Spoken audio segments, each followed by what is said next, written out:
this hour on VTV News. Prime Minister urges increased supply of essential goods. Later on, authorities work to expedite reconstruction of new village. In our world news, severe flooding in Myanmar kills at least 36.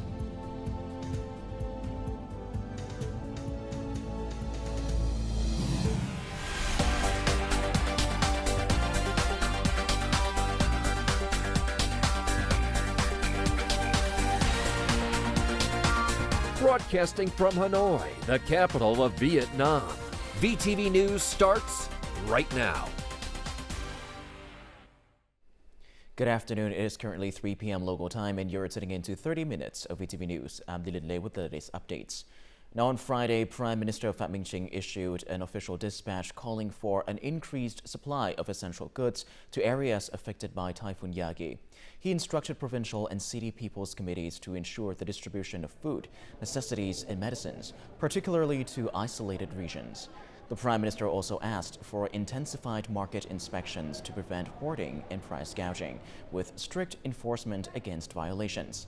He stressed the need for immediate repairs to damaged infrastructure, including houses, schools, and hospitals. The Prime Minister assigned the Ministry of Industry and Trade to address price fluctuations and improve the transportation of essential items to remote areas. Meanwhile, the Ministry of Agriculture and Rural Development will support agricultural and livestock needs, and the Ministry of Finance will oversee the release of national reserves for local support. On Saturday morning at the government office, Prime Minister Pham Minh Chinh welcomed Indonesian President-elect Prabowo Subianto, who is on a working visit to Vietnam. The Prime Minister congratulated the President-elect on his upcoming presidency and praised Indonesia's growth as Southeast Asia's largest economy and the 16th largest globally. President-elect Subianto conveyed his condolences for the damage caused by Typhoon Yagi and expressed admiration for Vietnam's resilience in its struggle for national independence and its efforts in national construction and development. Both leaders discussed enhancing the Vietnam-Indonesia strategic partnership, aiming for an $18 billion bilateral trade turnover and cooperation in food security, energy, and high-tech fields. Prime Minister Pham Minh Chinh also proposed the two sides soon sign a RISE trade agreement, as well as cooperation document on technical training and digital economy exchange, and suggested Indonesia foster conditions for imports of Vietnamese agricultural and halal products into the Indonesian market. On Saturday morning, National Assembly Chairman Nguyen Manh also met with Indonesian President-elect Prabowo Subianto. National Assembly Chairman Nguyen Manh thanked the Indonesian President-elect for his condolences regarding Typhoon Yagi's devastation in Vietnam and expressed a desire to deepen the Vietnam-Indonesia strategic partnership, aiming to elevate it to a comprehensive strategic partnership next year. The Vietnamese leader praised the ongoing legislative cooperation and proposed closer collaboration in green and digital economies, as well as efforts to prevent illegal fishing and address fishermen-related issues in a friendly and humane manner. President-elect Subianto acknowledged the shared historical ties between the two nations and expressed gratitude for Vietnam's support during Indonesia's ASEAN chairmanship in 2023, agreeing to further strengthen parliamentary cooperation. In the wake of Typhoon Yagi and its aftermath, many localities have urgently undertaken efforts to clean up and resume production. Businesses are implementing recovery measures with the goal of quickly recouping losses caused by the natural disasters and doubling productivity in the near future. This animal feed production line typically produces 2.5 tons per hour, feeding about 1,000 pigs on the farm. However, Typhoon Yagi ripped off the factory's roof, allowing water to seep into the entire production line. The sheer volume of damaged machinery and facilities across the region has delayed repairs at this factory. We have to switch to a smaller feed mixer with a capacity of only about 1/10 of the main machines. We have to buy additional feed from other suppliers. Diseases are spreading due to floodwater, so we've had to ramp up disinfection efforts. At this seafood processing plant, the owner has been constantly monitoring protein levels in hundreds of fish sauce vats. Workers have been tasked with stirring the sauce regularly to maintain a balanced protein levels. Despite these efforts, many vats are beyond salvaging. Over 1,000 tons of fish that were just salted have now been contaminated by rainwater, so we are adding more salt to see how much we can recover. Instead of producing high-end products, we're now aiming for lower-grade ones as part of recovery efforts. Agriculture has been identified as the hardest-hit sector by Typhoon Yagi. Banks are mobilizing all available personnel to quickly assess the damage. This will allow them to swiftly apply debt deferral solutions, reduce interest rates, and refrain from collecting debts by any means. Starting next week, we will begin reducing interest rates by 0.5 to 2% compared to current loan interest rates for customers affected by natural disasters. Many raw material supply sources for processing plants in the northern province are at risk of disruption, as floodwaters have washed away a significant portion. Many businesses are devising plans to adjust production and coordinate with southern suppliers to share raw materials. All enterprises in Baksang's industrial parks have swiftly resumed operations following the recent dissipation of Typhoon Yagi, according to the Baksang Provincial Industrial Park Management Board. 100% of businesses have managed to overcome the disruptions and are now back to full production, ensuring their workers' safety. However, some companies are facing a labor shortage. Approximately 2,000 workers are currently on temporary leave to address typhoon damage in their hometowns. These workers are mainly from the northern mountainous provinces and mountainous districts within Baksang. At present, Baksang boasts 9 industrial parks and over 600 foreign direct investment or FDI projects, with a total investment exceeding $12 billion. As water levels in northern Vietnam's rivers recede, localities affected by severe floods triggered by Typhoon Yagi have devised plans to help farmers restore agricultural production. Our report comes from one of the most flood-prone areas in Ha Hoa District, Phuc Province. Nguyen's cornfield has been submerged and heavily damaged by severe floods. As floodwaters slowly recede, her family and other households living along the local river have begun harvesting what's left in the field, turning it into a livestock feed. We'll continue to grow corn for the autumn-winter crop. We should have harvested all the corn by now. While assessing flood damage, local authorities in Xuan commune have implemented measures to reduce agricultural losses and help farmers prepare for upcoming rice crops. If the floodwaters recede in the coming days, after all the rice is harvested, we'll help farmers grow the autumn-winter rice crop, in addition to vegetables, winter melons, and corn. Heavy rain and flooding have damaged nearly 270,000 hectares of crops and swept away more than 6,000 livestock and poultry. Localities are now seeking solutions to restore agricultural production as soon as possible. We've prepared guiding documents for farmers and will distribute them to local agricultural extension centers. The Ministry of Agriculture and Rural Development advises localities to prioritize urgent measures for restoring agricultural production and stabilizing farmers' lives. These measures include determining optimal seed starting times and improving aquaculture infrastructure. Coming up next on VTV News. Efforts to find victims of Phuc Bridge collapse carried out. And later on, authorities worked to expedite reconstruction of new village.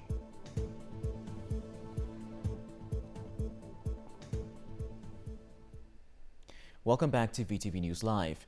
Now, efforts to find victims and recover vehicles that fell due to the collapse of Phuc Bridge are underway. Phuc authorities have asked relevant units and agencies to develop plans to mobilize resources and manpower from the Ministry of National Defense and Military Region 2. This will expedite the search for people and the salvage of vehicles in distress. Simultaneously, work has begun to install a temporary pontoon bridge to replace the Phom Cho Bridge, ensuring local residents can continue to travel safely. Functional forces have been tasked with closely monitoring the water levels and flow conditions of the Red River to safely conduct rescue efforts and install the pontoon bridge. As of Friday, the water level had dropped below alert level 1. As authorities mobilize all available forces to search for and rescue missing people after the catastrophic flash floods and landslide in New Village, Baoyun District, Laogai Province, they are also implementing solutions to support survivors' livelihoods. Among their urgent tasks, the construction of a resettlement area for villagers is currently underway. Nearly 600 soldiers continue to search through muddy debris for the missing victims of the catastrophe. The forces found 2 more bodies of dead victims on Saturday morning, raising the number of dead people to 50. Meanwhile, survey teams have arrived at the local cultural house with modern equipment, including LiDAR systems mounted on remote-controlled aircraft. This device emits a laser beam to measure the surrounding terrain from hundreds of meters above the ground.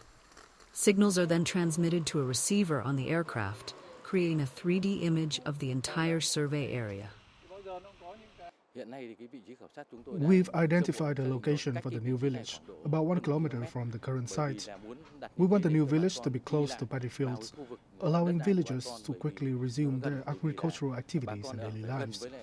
The resettlement area's primary requirement is absolute safety, with no risk of a similar disaster recurring.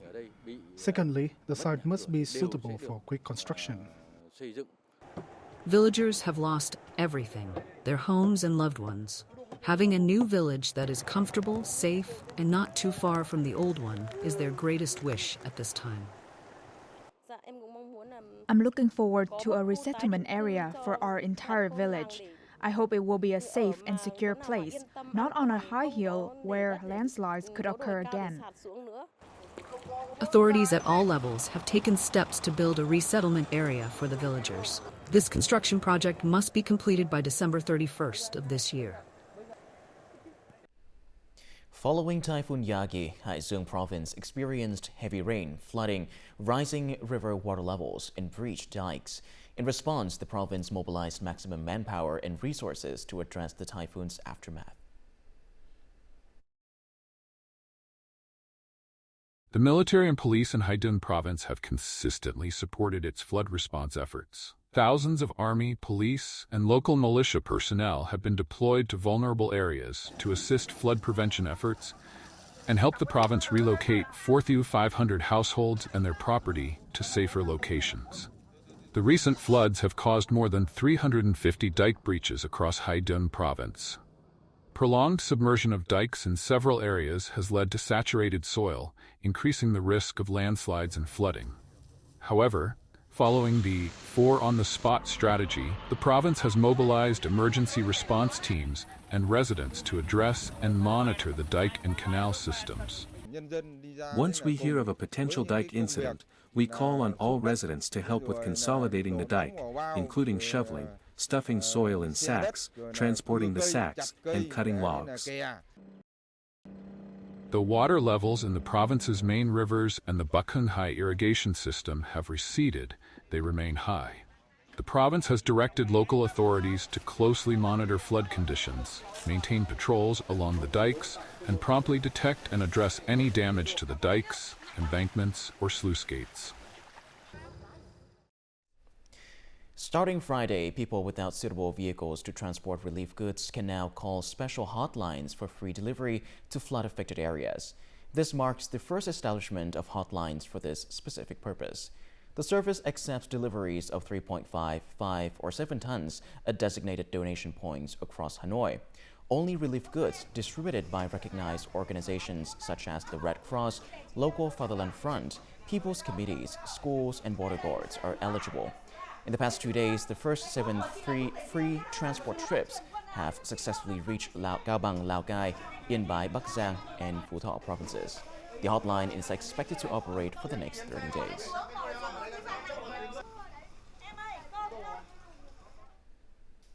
Thousands of tons of food, supplies, and medicines, along with thousands of dollars in cash, have been donated to people in northern provinces severely affected by natural disasters. This support comes from the Mekong Delta provinces. In times of hardship, unity and the spirit of mutual support and compassion grow even stronger. Nationwide support has created a powerful wave of solidarity, igniting a collective spirit to overcome these natural disasters. Instead of using them for high-profit exports, this company is prioritizing thousands of tons of rice for relief efforts to support northern people severely affected by natural disasters. We are ready with a large quantity of rice. As soon as Kandahar City gives the order, the rice will be loaded onto trucks and sent directly to the flood-hit areas. Money and profits no longer matter at the moment.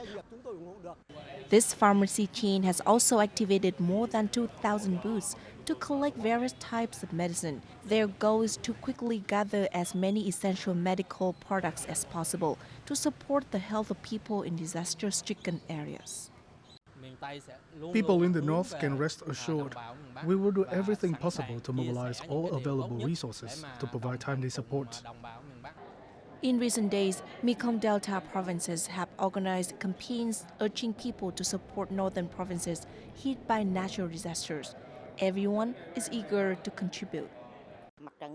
We feel such deep sympathy for the people in the flood-hit areas after seeing the news. In addition to these donations, we will also mobilize and send more essential items. We hope that the contributions of Kandahar's people will help ease the difficulties faced by people in the northern provinces. This also demonstrates the front's commitment to its citizens. Long An province has contributed nearly $612,000 in cash to support northern provinces.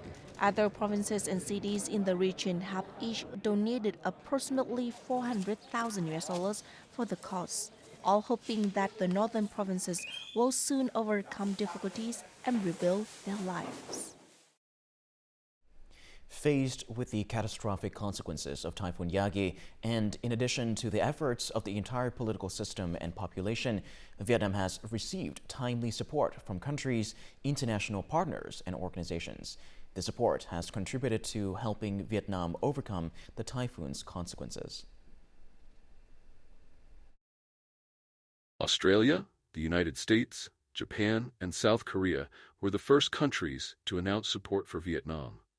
Within 48 hours, the first international aid shipment, worth 50,000 Australian dollars, arrived in Hanoi from Australia and was promptly distributed to areas severely affected by Typhoon Yagi. So the initial assistance came in the form of $50,000 worth of emergency equipment, which came quite quickly. Another $950,000 worth will be channeled through the United Nations organizations. And then another $2 million Australian dollars will go through non-government organizations that have good partnerships in Vietnam already. Meanwhile, UNICEF has quickly mobilized $3.4 million USD for relief operations and is continuing to raise an additional $15 million USD to implement a multi-sectoral response plan to support children. UNICEF stands with the people and the government of Vietnam in those tragic times. We are at their side to help with children and affected communities access to basic social services. We also have water tanks that can go to schools or communities, child protection kits for displaced families, but also we can provide supplies to schools that have been destroyed. On September 13th, the UNDP provided 700 kits of essential supplies to assist people in Lao Cai and Yên Bai provinces. We also need to think in the longer term, in the medium term, about our early recovery efforts. That includes livelihood support, but it also includes ensuring access to healthcare, access to education for those children that are outside of school, as well as some of the psychosocial support. The relief shipments arrived on time, and the goods were suitable. The next step is to rebuild and recover from the disaster. International support demonstrates the spirit of solidarity and deep friendship between Vietnam and international friends. Typhoon Yagi's devastating impact on Vietnam has recently made headlines worldwide. Moved by the Vietnamese people's struggle to overcome the typhoon's aftermath, many Belgians have extended their heartfelt condolences and offered donations to the victims. Many Belgians visited the Vietnamese embassy in Belgium to offer support or make donations for those affected by the devastating impact of Typhoon Yagi. Some learned about the typhoon through mass media. The Vietnamese people's struggle against the destructive tropical storm, which ravaged northern provinces and claimed hundreds of lives, has touched the hearts of Belgian citizens. I was informed of the typhoon by Vietnamese friends through Zalo just about an hour after it hit northern Vietnam. Seeing photos of the devastation and how Vietnamese people were struggling to overcome the consequences, I had never imagined the scale of the destruction it would cause. Typhoon Yagi made headlines in Belgium and across Europe. Newspapers published the latest updates with numerous photographs showcasing the typhoon's widespread destruction after it hit Ha Long Bay and Hanoi. The storm caused severe floods and landslides in northern mountainous provinces. This rare and powerful typhoon has turned Vietnamese people's lives upside down. It is the Vietnamese people's struggle against the typhoon that has touched the hearts of European friends. Once again, we highly appreciate their care and affection for Vietnam. Typhoon Yagi hit Vietnam on September 7th, and just several hours later, I received numerous messages of condolences from the European Union and the European Commission. They asked to provide humanitarian aid to Vietnam. It may take several weeks for people in northern Vietnam to recover from the aftermath of severe floods and landslides. Some Belgians are organizing charity events to raise donations for Vietnamese people in the areas most heavily affected by the typhoon. Coming up next in a world news, U.S. imposes tariffs on Chinese electric cars.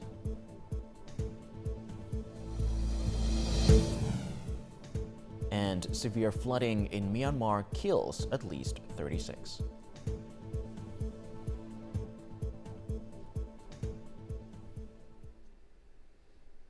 Now moving on to our world news, the Biden administration said on Friday it has finalized tariff hikes on certain Chinese-made products that President Joe Biden first announced in May.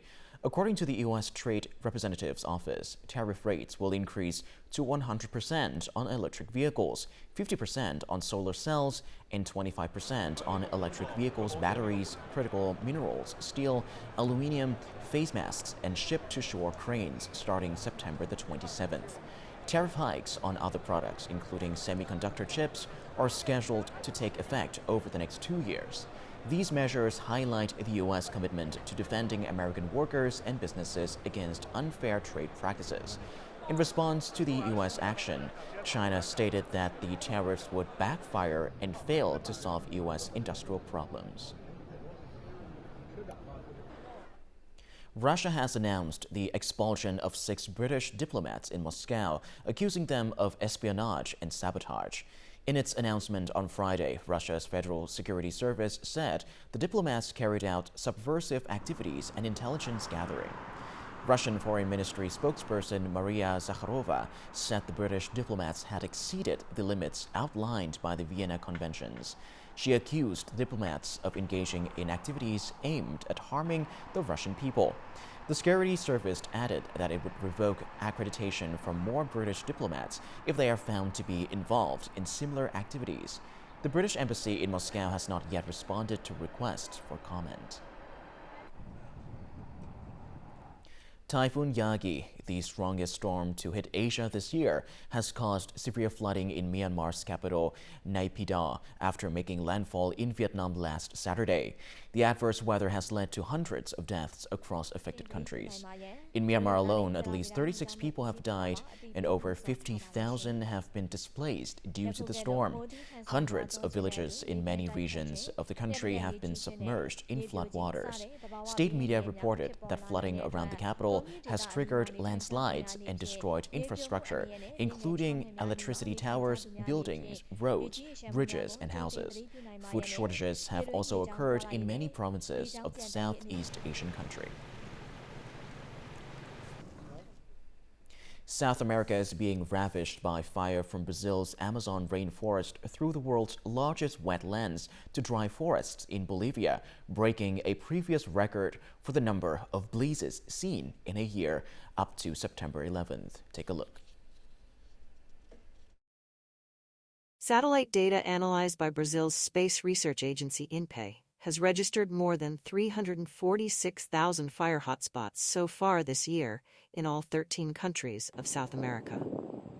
This week, massive fires burned in vegetation along roadways, blackening the landscape and leaving trees like burned matchsticks. Smoke billowing from the Brazilian fires has darkened the skies above cities like Sao Paulo, feeding into a corridor of wildfire smoke seen from space, stretching diagonally across the continent from Colombia to Uruguay. Brazil and Bolivia dispatched thousands of firefighters to attempt to control the blazes, but remain mostly at the mercy of extreme weather fueling the fires. Scientists say that while most fires are set by humans, the recent hot and dry conditions being driven by climate change are helping the fires spread more quickly. Thousands of people took to the streets of Bolivian cities on Wednesday to protest the wildfires that have devastated more than 4 million hectares, destroying livelihoods and wildlife and threatening to surpass the 5 million hectares lost in 2019.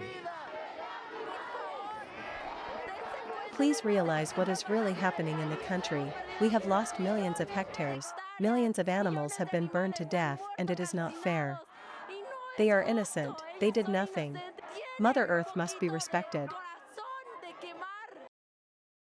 The greatest number of fires this month is in Brazil and Bolivia, followed by Peru, Argentina, and Paraguay. Unusually intense fires that hit Venezuela, Guyana, and Colombia earlier in the year contributed to the record, but have largely subsided. September is typically the peak month for fires in South America. It's unclear whether the continent will continue to have high numbers of fires this year.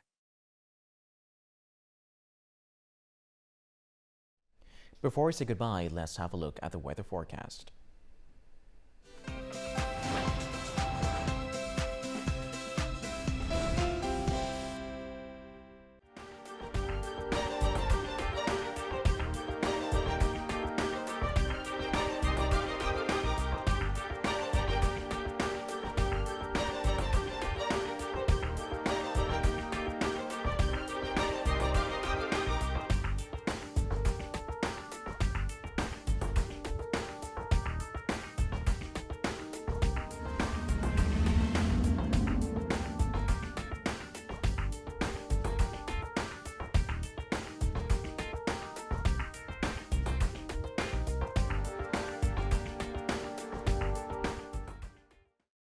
And that is all that we have this hour on VTV News. To rewatch our program, you can visit our website, our YouTube channel, or download a mobile app, VTVgo, for more. Thank you for watching, and goodbye for now.